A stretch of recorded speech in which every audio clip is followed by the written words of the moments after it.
level kita lah ya, menengah ke bawah. Kalau kita kan ke bawah sekali. Kalau beliau anak pinter, 4 bersaudara, cuma kakaknya meninggal. Jadi tidak usah kaget kalau budaya kok terus pada akhirnya mati. Juga tidak usah kaget dari puncak kok terus turun. Karena mereka memang seperti organisme. Baik, ini nanti yang dikritisi oleh Spengler. Kenapa kemudian beliau menyimpulkan Barat akan susut. Ini era, kalau mungkin di versinya, jadi ini termasuk faktor deterministik. Tidak ada orang yang sama sekali tidak dipengaruhi mikir sendiri.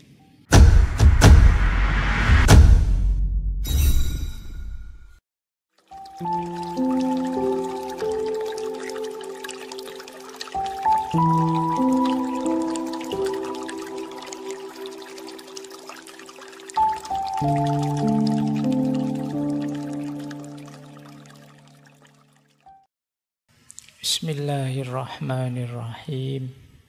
Alhamdulillahi rabbil alamin. Wa bihi nasta'inu ala umurid dunya waddin. Allahumma salli wa sallim wa barik ala habibina wa syafi'ina Sayyidina wa maulana Muhammadin wa ala alihi wa ashabihi wa man tabi'ahum bi ihsanin ila yaumiddin. Amma ba'du. Bismillah. Mari kita lanjutkan belajar lagi. Bulan ini kita mengawali tema yang baru. Meskipun bulan ini nanti ada liburnya ya, libur Idul Adha. Jadi bulan ini kita hanya 3 tema. Sebenarnya temanya tema sejarah, filsafat sejarah. Cuma diberi judul Wolak-wali ing jaman. Jadi wolak-wali ing jaman itu bolak-baliknya zaman. Ini kita akan sering mengeluh bahwa zaman ini begini, zaman ini begitu. Maka bulan ini kita coba membaca gagasan-gagasan para ahli filsafat sejarah. Kita ambil dari Barat 1, dari tradisi Islam 1, dan dari Indonesia, dari Jawa 1. Yang dari Barat, malam hari ini kita belajar tentang beliau, Oswald Spengler. Kemudian minggu depan kita belajar dari beliau, Malik bin Nabi. Dan setelah libur kita belajar dari beliau, Ronggo Warsito. Jadi itu materi kita bulan ini ya. Jadi ini 3-tiganya punya pandangan yang khas tentang jatuh bangunnya peradaban manusia. Mungkin di banyak kesempatan sebelumnya sudah saya jelaskan bahwa belajar sejarah itu bagian dari perintahnya Al-Quran. Jadi ada 4 ayat yang oleh Al-Quran kita disuruh membacanya. Yang pertama ayat-ayat Al-Quran sendiri atau ayat-ayat qauliyah. Yang kedua alam semesta ini yang sering kita sebut dengan istilah ayat-ayat kauniyah. Yang ketiga diri kita sendiri. Wa fi anfusikum afala tubsirun. Nah, itu perintahnya untuk memahami diri kita. Ayat-ayat nafsiyah. Dan yang terakhir, ayat-ayat tarikhiyah. Ayat-ayat sejarah. Fa'tabiru ya ulil absor. Ambillah pelajaran, ambillah iktibar dari sejarah umat-umat terdahulu, wahai orang-orang yang pinter, yang akalnya dalam. Nah, bulan ini kita ada di wilayah sejarah ini. Ya, Al-Quran menyuruh kita mengambil pelajaran dari sejarah, cuma kan kita harus tahu bagaimana caranya memahami atau membaca sejarah. Ya, saya tahu kalau teman-teman sekolah terus ada mata pelajaran sejarah kan isinya apal-apalan tahun. Jadi peristiwa ini tahun berapa, peristiwa itu tahun berapa. Ya sebagai informasi pengetahuan mungkin ya penting. Tapi kan perintahnya Al-Quran tadi tidak sekedar apal-apalan tahun. Kita diminta mengambil iktibar, mengambil pelajaran. Nah, bulan ini kita belajar itu ya, bagaimana cara membaca sejarah. Baik, kita mulai ya, bismillah. Semoga manfaat, barokah. Semoga rekamannya jadi. Saya banyak diprotes orang kemarin karena yang minggu lalu recordingnya ndak bagus. Ya ndak apa-apa, wong ilmu itu rezeki. Kalau meleset ndak dapat berarti belum rezekinya. Kok ya untungnya temanya pas tentang kesabaran. Jadi jawabnya terus gampang. Ya itu sudah materinya, kamu disuruh sabar. Cuma itu saja. Baik, kita kenalan sebentar nggih sama beliau. Mungkin teman-teman masih asing. Sengaja saya tulis judulnya pakai bahasa Inggris biar kalian ngeri duluan. Wah, temanya abot ini mesti. Padahal mungkin tidak seberat itu. Itu judul buku beliau setelah ditranslate dalam bahasa Inggris. Karena beliau orang Jerman. Bukunya bahasa Jerman. The Decline of the West. Nah, kita kan sering itu menunggu-nunggu karena kita sering mengkritik Barat ini. Pada saatnya Barat akan hancur. Kan kita sering begitu. Sebenarnya ya ada tokoh dari mereka sendiri termasuk Oswald Spengler ini yang meramalkan deklinasi turunnya peradaban Barat. Bahkan banyak yang bilang pikiran-pikirannya Spengler ini juga banyak dikutip oleh cendekiawan Muslim untuk mengkritik Barat. Nah, sekarang kita jujuk langsung saja, kita gali ada pikiran-pikiran penting apa sih dari beliau. Beliau filosof, ya ahli matematika, ya ahli astronomi dan banyak bidang yang lain. Jadi sains di berbagai bidang beliau juga menguasai. Jadi beliau ini ya kalau bahasa akademinya seorang polimath. Polimath itu menguasai banyak bidang. Jadi filosof masa lalu itu biasanya ya ilmunya akeh. Kalau kita kan filsafat, ya filsafat tok ngertinya. Bidang-bidang yang lain kita gelap. Tapi kalau filosof zaman dulu ngerti macam-macam. Itu istilahnya polimath. Agak beda dengan orang modern. Kalau orang modern itu dianggap lebih berharga kalau ngerti satu bidang spesialis dan mendalam di satu itu lebih dihargai di era modern. Tapi kalau zaman dulu ya kalau ingin disebut orang pinter ya ngerti banyak bidang ilmu. Nah, itu saya tidak tahu kalian setuju yang mana. Ya meskipun saya tahu kalian mesti sambatnya, Pak satu bidang saja saya pontang-panting tidak ngangkat-ngangkat, apalagi banyak bidang. Tapi sebenarnya kalau memang mau kalian bisa. Sebenarnya kuncinya di situ. Lah kenapa orang-orang zaman dulu kok bisa? Kok kita merasa tidak bisa? Zaman dulu fasilitasnya lebih minim loh. Kalau ingin mencari buku, mencari kitab, mencari referensi jauh lebih sulit. Kita sekarang jauh lebih gampang. Bayangkan kalau semangat polimath tadi ada di kalian hari ini, itu kan kalian bisa tinggal buka chat GPT itu, tanya opo wae iso macam-macam. Harusnya fasilitasnya lebih mudah hari ini. Kalian harusnya jauh lebih hebat. Tapi ya itu tadi ya, ini semangatnya yang beda. Nah, jadi kalian tinggal menghidupkan semangat biar menyala.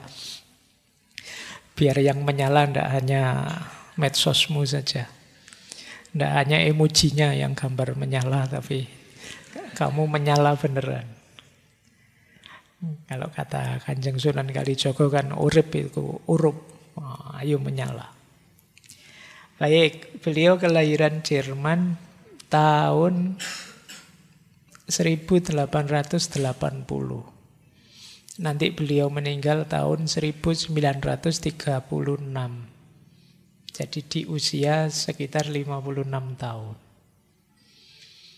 Dari keluarga biasa, menengah ke bawah. Mungkin level kita lah ya. Menengah ke bawah, kalau kita kan ke bawah sekali. Kalau beliau anak pinter, 4 bersaudara, cuma kakaknya meninggal. Sehingga beliau jadi mbarep.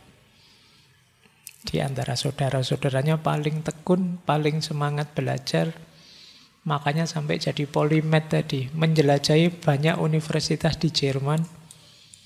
Universitas Halle, Universitas Munich, Universitas Berlin. Itu dijelajahi semua oleh beliau. Keahliannya banyak, meskipun nanti baru membuat kontroversi dan menarik dunia ilmiah akademik dengan terbitnya buku itu. The Decline of the West. Ini buku 2 jilid. Teman-teman boleh cari kalau tertarik. Malam ini kita mengulas banyak dari buku ini. Nah, beliau karirnya pernah jadi guru. Tapi karena alasan kesehatan, jantungnya agak kurang sehat, jadi milih jadi penulis saja. Ada banyak karya-karya beliau. Beliau sampai meninggal tidak menikah. Yang sering beliau keluhkan itu kesepian dalam hidupnya. Jadi orang pinter, kesepian, penyakitan. Loh, tapi terkenal. Pikiran-pikirannya dahsyat. Ayo sampean milih mana? Kalau kamu kan, kalau dikritik tidak terlalu pinter santai, tapi begitu dikritik kok jomblo, kamu panik kan? Kok sendiri kamu panik? Tapi beliau tidak, beliau lebih milih ilmu kelihatannya. Bahkan ada yang bilang secara ekonomi juga beliau tidak terlalu bagus. Mungkin mulai menanjak sejak beliau terkenal dengan buku-bukunya. Nah, ini mari kita belajar ya tentang beliau ini. Orang yang punya khidmat khusus terhadap ilmu, khususnya sejarah. Bismillah, kita mulai. Nah, ada quote untuk membuka pikiran kita dari beliau tentang sejarah. Cultures are organisms, and world history is their collective biography. Jadi kata Spengler, budaya-budaya itu sebenarnya seperti makhluk hidup. Dan sejarah dunia itu biografinya. Jadi ini nanti jadi landasan semua gagasan beliau tentang sejarah. Jadi kita kenal misalnya ada budaya Jawa, budaya Sunda, budaya apapun itu seperti organisme. Seperti organisme itu maksudnya apa sih? Seperti makhluk hidup. Dia lahir, berkembang, mateng, kemudian menurun dan pada akhirnya mati. Jadi tidak usah kaget kalau budaya kok terus pada akhirnya mati. Juga tidak usah kaget dari puncak kok terus turun. Karena mereka memang seperti organisme. Nanti di bukunya Spengler menyebut ada 9 contoh peradaban dan budaya besar dunia.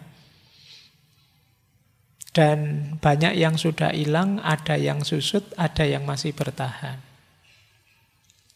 Jadi beliau menyebut Mesir kuno, Babilonia, India, Tiongkok, Romawi, Yunani, Apolonian, era Helenisme, Arab, Islam, Timur Tengah. Kan pernah Kita mengalami kejayaan di sekitar abad ke-7 sampai abad 14. Rusia dan juga Barat. Dia menyebutnya Faustian.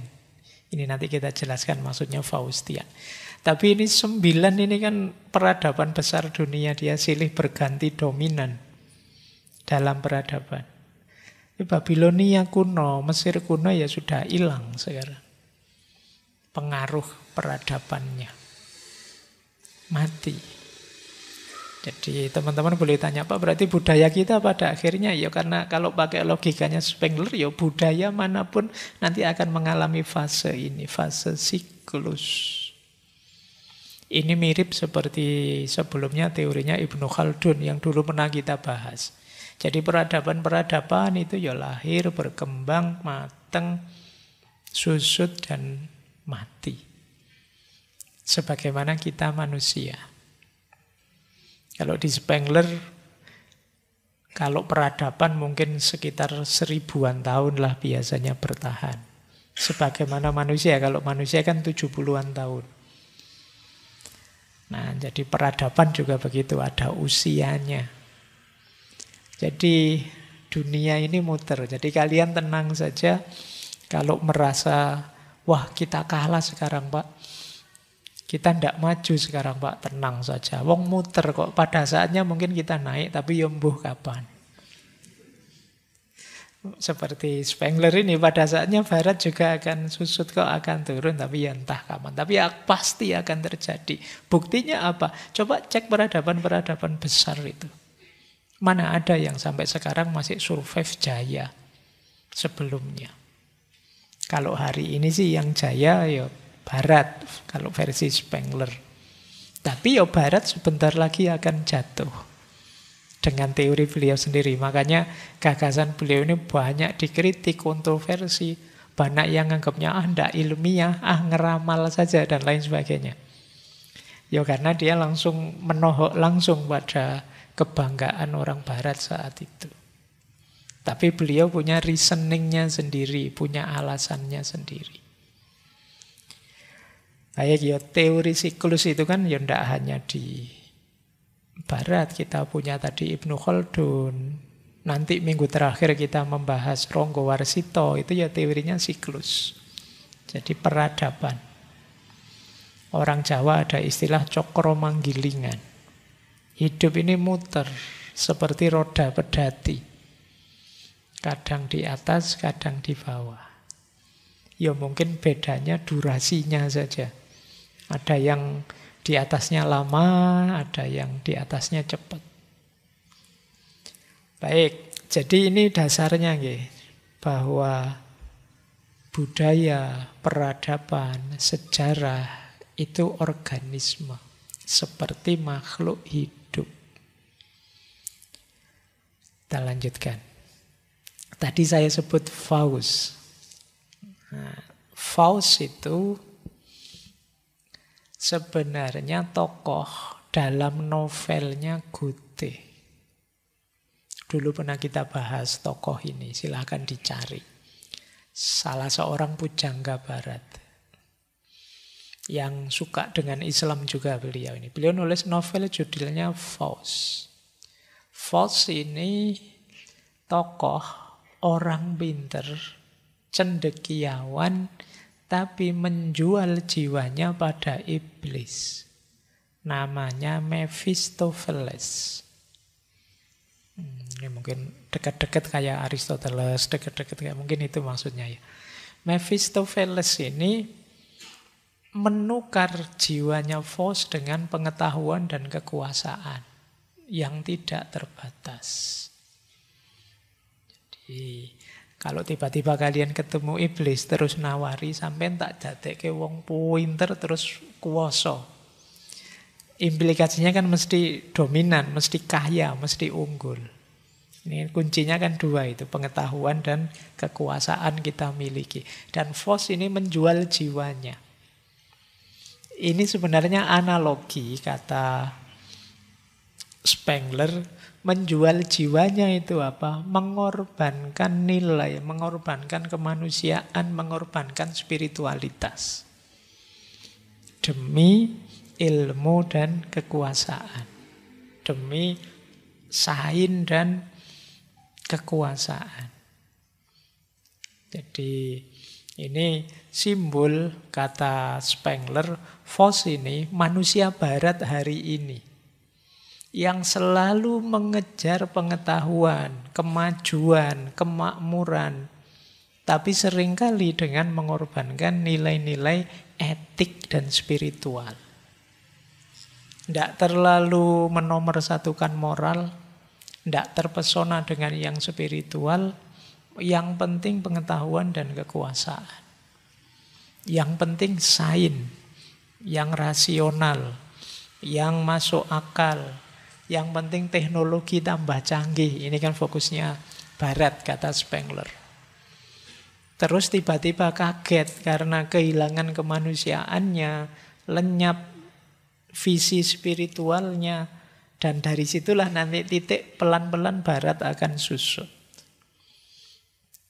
Nah, ini pandangannya Spengler menafsirkan seorang Vos. Boleh teman-teman yang jurusan filsafat atau sastra meneliti novel ini.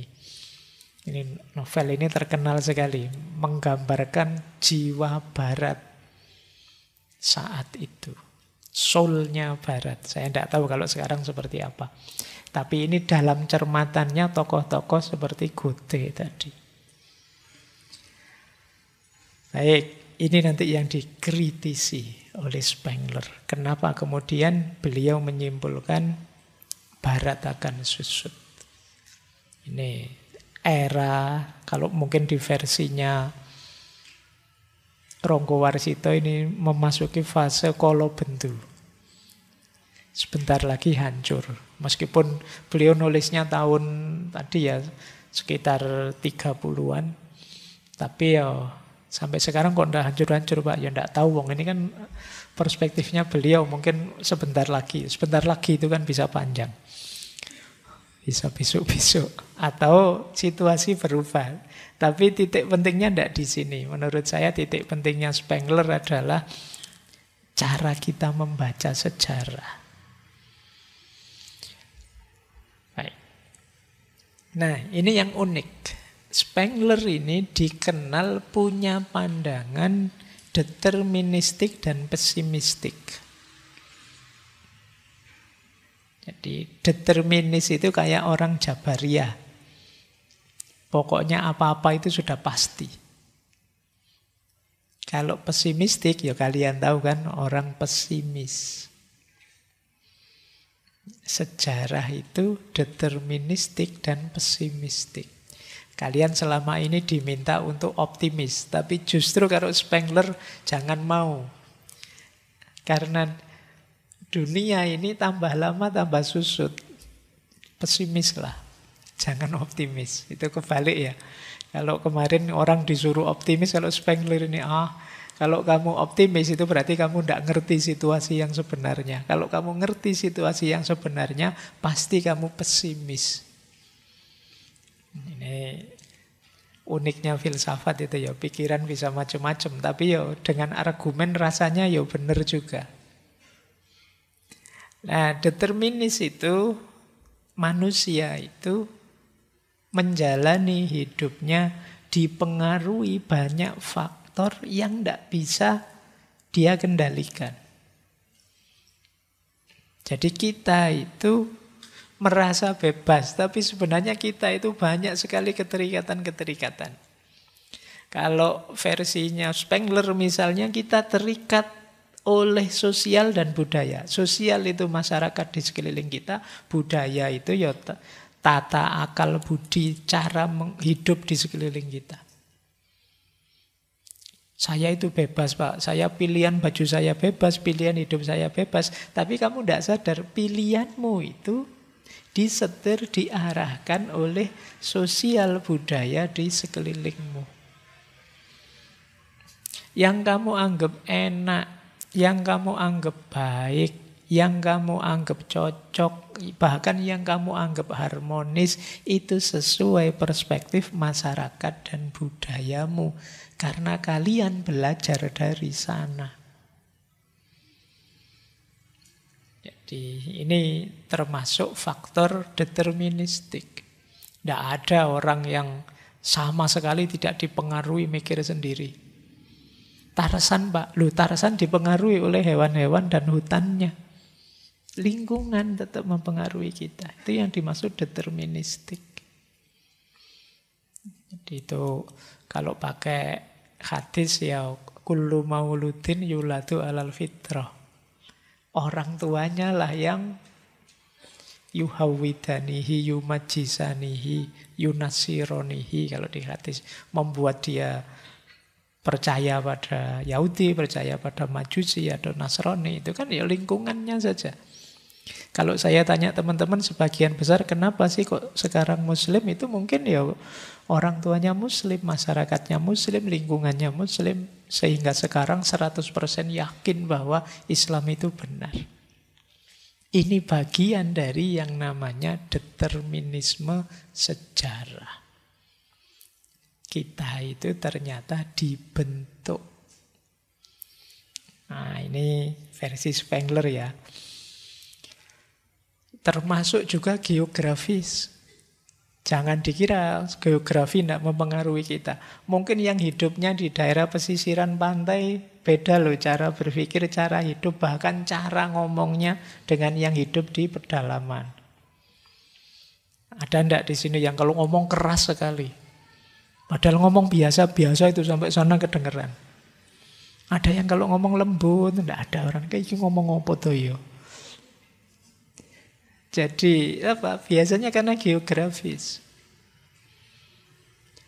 Ada satu analisis, kenapa sih kok ajaran-ajaran seperti Jabariyah yang cenderung fatalistik, pasrah saja pada Tuhan, di daerah Timur Tengah sana laku. Saya kemarin baca itu, alasannya apa? Geografis. Geografis itu di sana medannya susah manusia menaklukkannya, apalagi padang pasir. Manusia hanya bisa pasrah pada Tuhan. Ada perspektif begitu. Termasuk ada perspektif begini, kalian tidak usah tersinggung. Kenapa sih misalnya kalau di Indonesia, misalnya orang Jawa itu kok susah sekali diajak agresif.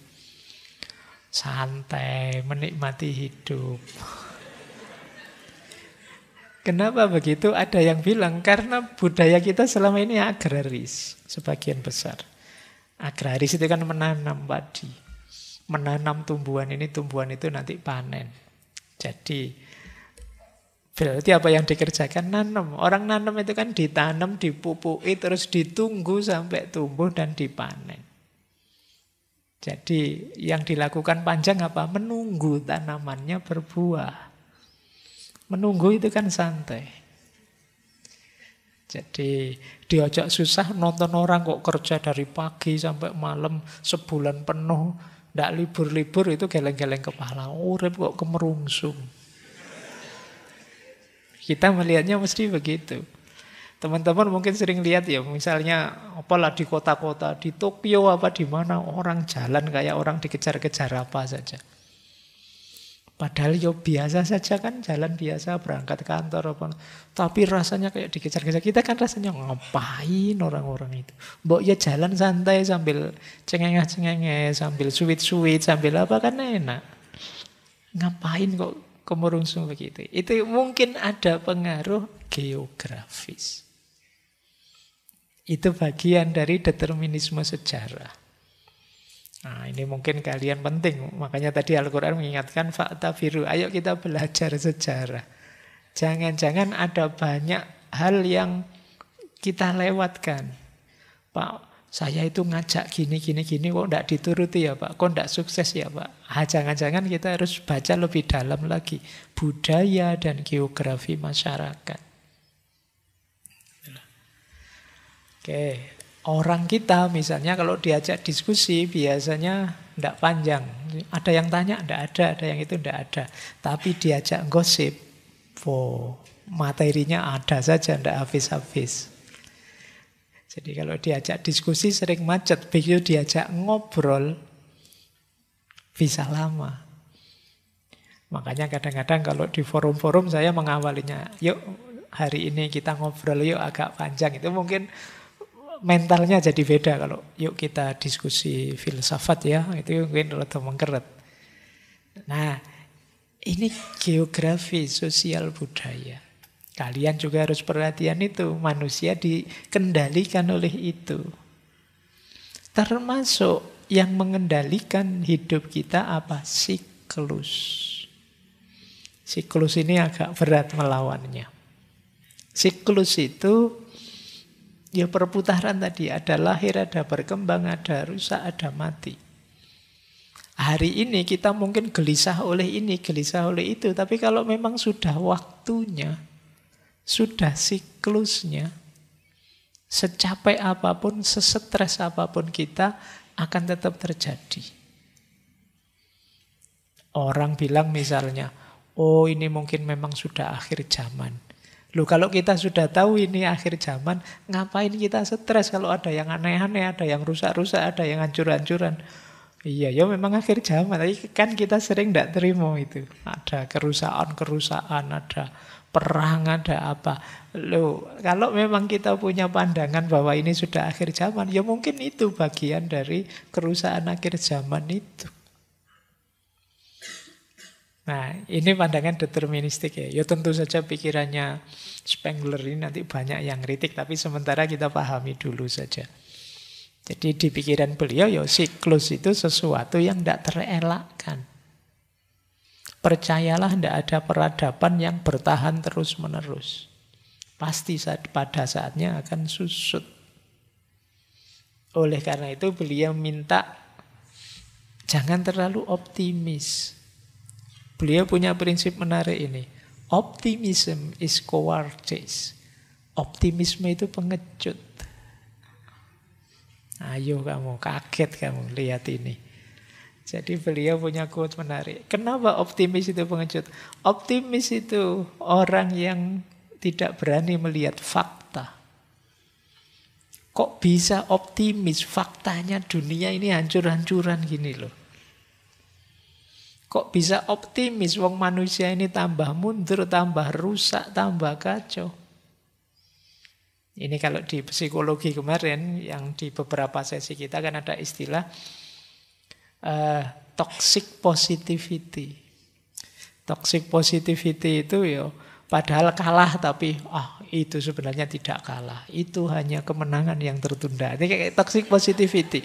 Kita tidak mau menerima fakta bahwa kita kalah. Yo kalah mbok yo kalah saja kan gitu. Tapi kita nyari berbagai penghiburan untuk diri kita biar kita rasanya tidak kalah. Biar kita masih bisa ketawa, biar saja kita akui kalah, nangis yo nangis saja kan tidak apa-apa. Wong memang hidup itu ada sukses, ada kalah. Nah, itu ya istilah toxic positivity itu ya. Kadang-kadang kan kemarin kita mainnya begitu. Kalau kita melihatnya positif, yang negatif pun jadi positif. Ngapain kita menipu diri kalau versi ini?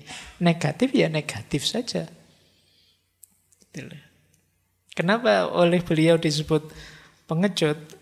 Optimisme itu karena optimisme itu tidak mau melihat fakta, tidak berani melihat kenyataan bahwa zaman ini itu memang zaman rusak. Tidak berani melihat kenyataan bahwa situasinya memang menyedihkan dan kita sedang tidak baik-baik saja. Maka kata beliau, optimisme itu sejenis perilaku pengecut. Nah, oke ya, ini PR buat kalian untuk jawab versi beliau ini ya. Apa iya sih kita terus, berarti kita harus pesimis Pak? Ya enggak tahu, kamu pikir lagi. Apa iya aku itu harus pesimis saja ya. Meskipun arahnya beliau enggak ke situ sebenarnya. Bukan kok terus kita berarti pesimis saja. Tapi maksud beliau, mbok yo kita itu membuka mata melihat kenyataan apa adanya. Jangan seperti orang pengecut. Yo seperti saya ilustrasikan tadi, kalah yo kalah saja, ndak usah nyari alasan wasitnya lah, ndak usah cari alasan ini itulah, ya wis kalah gitu.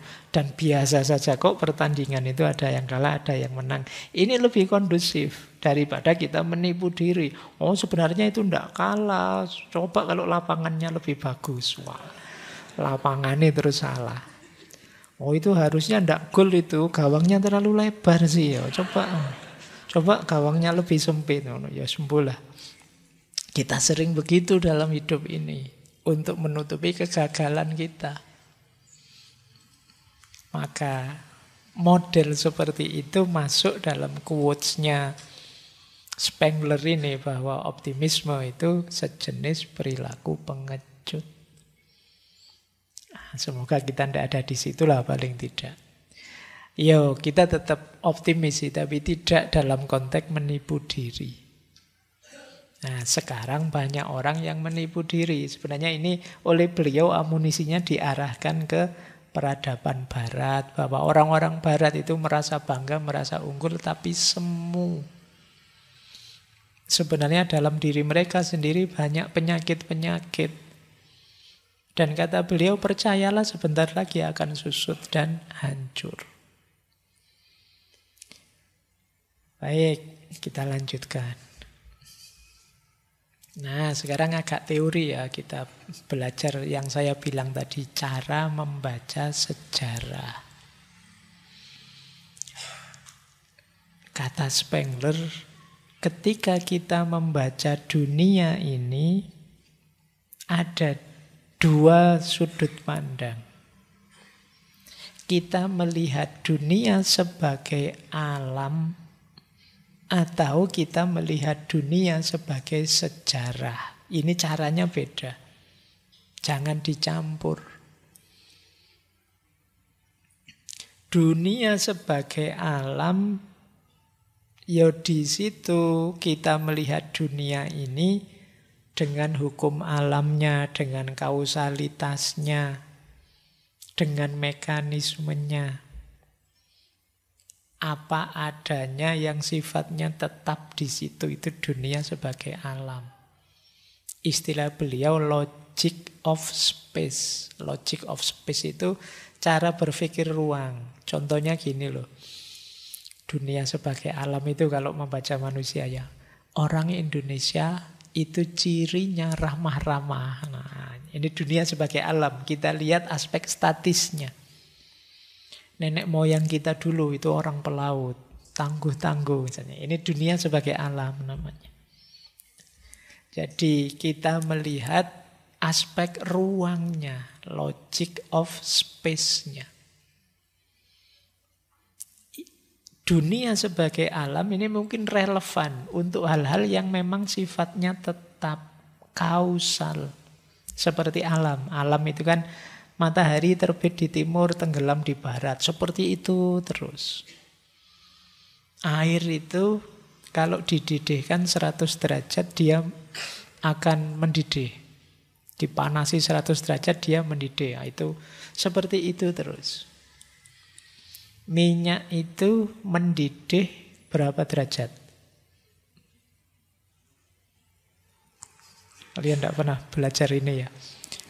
Berarti tidak bisa dibawa untuk membaca dunia sebagai alam kalian. Kalian religius ya, kalau derajat-derajatan kalian kan ngertinya sholat itu pahalanya kalau jamaah dilipatkan 27 derajat. 27 derajat itu bedanya apa dengan 100 derajat tadi? Baik, jadi ini dunia sebagai alam. Kalian melihat fenomena yang tetap, yang pasti. Istilah beliau, things become. Dunia yang jadi. Barat itu begini, begini, begini. Kalau Tiongkok begini cirinya. Nah, kalau Indonesia begini, nah, kalau Jawa begitu. Itu dunia jadi. Logic of space. Tapi ada cara pandang kedua. Ini yang disukai oleh Spengler, yaitu apa? Dunia sebagai sejarah. Sederhananya begini, dunia sebagai sejarah itu ada istilah logic of time, logika waktu. Kalau tadi saya bilang orang Indonesia itu ramah-ramah, dunia sebagai sejarah itu ada lanjutannya. Kapan itu? Tahun berapa itu? Ramahnya bagaimana? Dulu sama sekarang sama enggak? Ini membaca dunia sebagai sejarah. berhubungan dengan pengalaman hidup. Jadi kalau di Jerman itu ada istilah Erleben, pengalaman yang hidup. Pengalaman yang hidup itu beda dengan pengalaman-pengalaman statis. Kalian berangkat ke sini naik motor mungkin karena rutin, itu mungkin pengalamanmu berangkat ke sini itu tidak hidup. Tapi tiba-tiba di jalan kamu ketemu mantanmu dulu. Terus kamu kaget luar biasa. Loh, ketemu lagi sama kamu. Berangkatmu ngaji malam hari ini itu namanya pengalaman yang hidup. Bagian dari sejarah kan kamu menyebutnya begitu. Kalau dunia sebagai alam ada kausalitas. Kalau dunia sebagai sejarah istilahnya Spengler ada destiny. Ada nasib. Nah, jadi ini membaca dunia yang sifatnya dinamis. Tidak pasti. Kadang-kadang harus masuk lebih dalam karena ada konteksnya. Makanya alatnya namanya critical understanding. Pemahaman yang kritis. Membacanya tidak bisa hanya kayak alam tadi. Kalau kayak alam tadi hanya deskriptif, menjelaskan saja. Ada orang dipukul, itu alam saja menjelaskannya. Teman saya mukul temannya, itu alam saja. Tapi kalau sebagai sejarah, kamu juga, ini mukul itu motifnya apa, karena apa, alasannya apa, tujuannya apa. Sama-sama mukul bisa beda cara memahaminya. Itu yang disebut critical understanding. Yang ini dipukul musuhnya, makanya terus dia pengen bales. Yang ini yang mukul pacarnya, dia pengen dipukul lagi. Cubit aku dong, pukul aku dong, kan gitu. Lu betul. Jadi fenomenanya sama-sama pukul-pukulan, tapi jauh. Sama-sama kejar-kejaran, yang situ polisi sama penjahat. Tapi yang ini kejar-kejaran di pinggir pantai sambil ketawa-ketawa. Nah, ini dunia sebagai sejarah. Baik, jadi istilah beliau things becoming. Jadi things becoming itu logic of time. Dulu pantas, sekarang kayak gitu tidak pantas lagi. Dulu yang kayak gini dihargai, yang kayak gitu tidak dihargai. Dulu boleh seperti itu, sekarang dianggap tidak boleh. Bagi kelompok tertentu, dulu misalnya yang perempuan-perempuan ini pakai jilbab, rambut depannya kelihatan, itu ya sudah, itu sudah Islamik itu. Tapi sekarang ada yang bilang, yo harus ketutup semua, rambut satu pun tidak boleh kelihatan. Logic of time. Dulu dianggap iya, sekarang tidak. Sudah. Itu sejarah. Dan ini nanti sifatnya siklus. Ini cara membaca dunia. Jadi kalau ada orang cerita sesuatu pada kalian, coba kamu cek itu sifatnya logic of space apa logic of time. Dunia sebagai alam apa dunia sebagai sejarah? Kalau sebagai sejarah perlu critical understanding. Kita harus paham ini kapan, dalam situasi apa, karena apa kejadiannya. Yang bisa saja beda-beda. Baik, kita lanjutkan ya. Jadi ini dasarnya ini. Berarti nanti kita membaca dunia sebagai sejarah. Pertimbangannya logic of time. Nah, ini yang beliau kritik. Jadi nanti ada dua istilah cara membaca sejarah. Yang satu beliau setuju, yang satu beliau tidak setuju. Ini yang beliau tidak setuju. Membaca secara Ptolemaic. Ini sebenarnya dari Ptolemeus. Ptolemeus itu